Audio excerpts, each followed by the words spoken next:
Сондықтан астаналықтардың өзі ауру болып кетті қазір. Астанада ерлерді, әйелдерді, ересегі сұмдық жаңағы белгісіз шаршау, күйзеліс, не ауру екенін білмей докторға барса бәрі сауығыстап тұрады. Бірақ міне 45-50-ге жетпей бәрінің жаңағы өңдері қашқан, анасы ауырады, мынасы ауырады, соның барлығы радиоактив заттардан.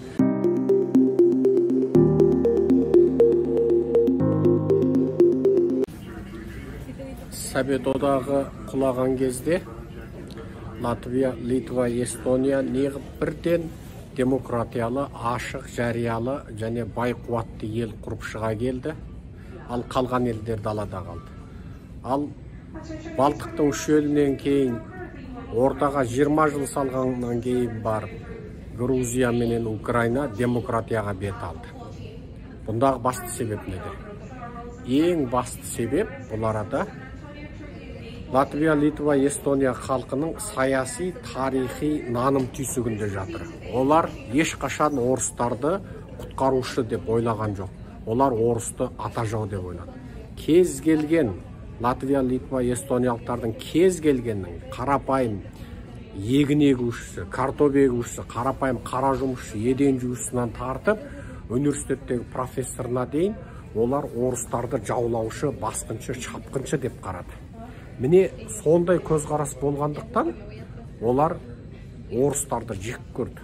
Яғни Латвия, Литва, Эстониядағы кез келген орысты олар көздеріне шұқып тұрып айтып жүрді. Совет кезінен солай болды. Сендер жаулаушысыңдар, біздің өркениетіміз сендерден артық, сендер бізге мәдениет үйретуші емессіңдер, біз сендерден бұрын біздің мемлекетіміз болған, сен басқыншысың, сен оккупантсың, сен жаңағы отаршысың, сен империалистік елдің біздің жерге жіберген отарлаушысың деп олар осыны анық түсіндірді. Және халқында осындай таным түйсік болғандықтан олар орыстарды ешқашан мойындаған жоқ.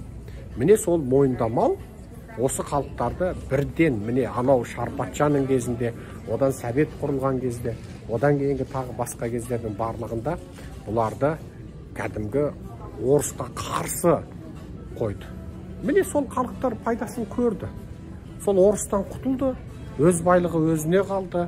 Міне қазір сен Латвия, Литва, Эстонияның байлығын қара, әділдігін қара, заңын қара, халыққа жасалған анау көмегін қара, бәр жағынан артық.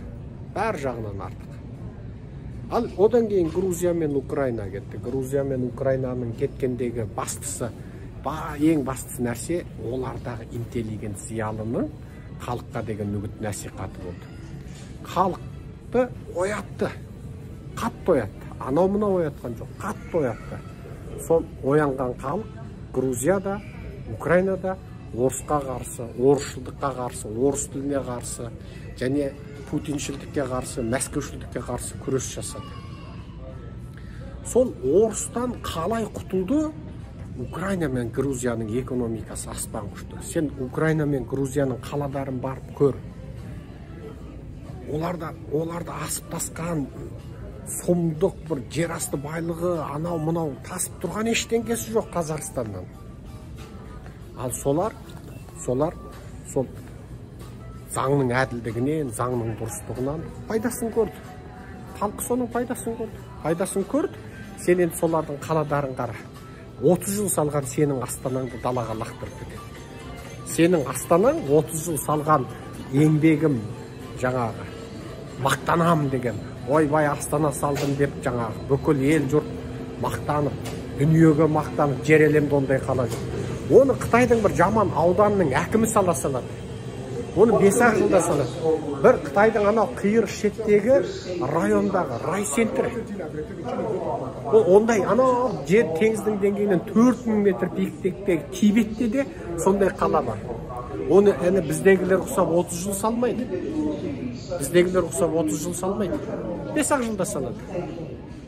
Және Астанадағы бүкіл үйлердің барлығы жай ең қарапайым физикалық эквипмент, қондырғысы бар адам болса, барлығы Қытайдың радиоактивтік заттарынан салынған. Астананың бүкіл үй құрылыстары, төселген жолына дейін радиоактивті заттардан. Қытайдың ең арзан, ең сапасыз заттарынан салынады. Ең сорлысы кірпіш екесі. Кірпішті Қытайдан импорт қылды ғой. Әйнекті Қытайдан импорт қылды. Әйнек зауыт саламыз деп сала алмады. Ең қысқасы жай құмды отқа салып өртеп, балқытып, содан әйнек шығаратынды да істей алмады. Анау кафелдер, анау еденге төсейтіндер, қабырғадағы анау заттар барлығы таза Қытайдың. Сондықтан астаналықтардың өзі ауру болып кетті қазір. Астанада ерлерді, әйелдерді, ересегі де сұмдық жаңағы белгісіз шаршау, күйзеліс, не ауру екенін білмей докторға барса бәрі сауығыстап тұрады. Бірақ міне 45-50-ге жетпей бәрінің жаңағы өңдері қашқан, анасы ауырады, мынасы ауырады, соның барлығы радиоактив заттар. Ең қарапайым физикалық лабораторияда қарапайым аспаптар болады. Немесе Жапонияда оқитындардан алдырыңдар, Астана толған радиоактив.